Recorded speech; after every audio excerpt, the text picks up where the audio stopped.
An important part of our water quality in the Boise River is being celebrated today. The construction project on an over 70-year-old used water facility is closer to completion, and News Channel 7's Hector Mendoza took a trip to the Lander Street Water Renewal Facility to show us how the change will improve water quality. Well, Carolyn, there are 3 phases to this plan. Today, officials celebrated the completion of phase 1.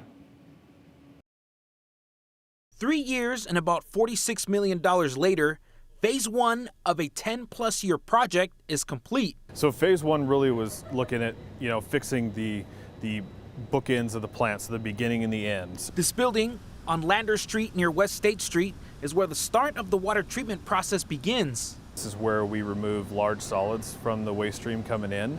So this is really the first line of defense for the river, where we get rid of some of the trash and other things that wind up inside of our water renewal facility. And it protects everything downstream. The original building, it's over 70 years old. It's served us very well. But Josh Baker, the program manager for the city of Boise, says the facility, built in the 1940s, started to show its age. That equipment has deteriorated to the point that we really needed to do something about it. So the new building has much needed improvements to better clean the water that comes from the drains in people's homes and ends up in the Boise River. We went from fairly large opening in our old bar racks that remove big things but let a lot of the smaller stuff go through, to this facility removes everything bigger than 6 millimeters in circle. So it's actually removing a ton of trash that we weren't getting before. Not only does this better clean the water, the smell around the plant will improve as well.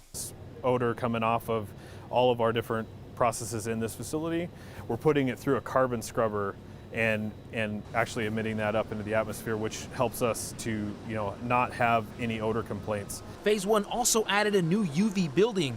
That is where we disinfect the wastewater before it enters back into the river, really working on protecting that public health. Which is the last place the water goes before going to the Boise River. Baker says the improvements are to make a cleaner city for everyone. The more reliable we can be, the better it is for all of the citizens of Boise to make sure we're keeping the river clean. Now that phase 1 has improved the beginning and end of the treatment process, the next phase will look into improving the process in between, which focuses on removing different nutrients and toxins from the water. Construction for phase 2 will also increase the amount of water the facility can clean daily, and phase 2 will end sometime in 2028. Well, I don't think I've ever been more excited about wastewater treatment there. And I'm thinking with all the growth, it is great that they're doing this now. More people, I was going to say dumping into the system. That's not really good to say. Hector, thank you so much for that.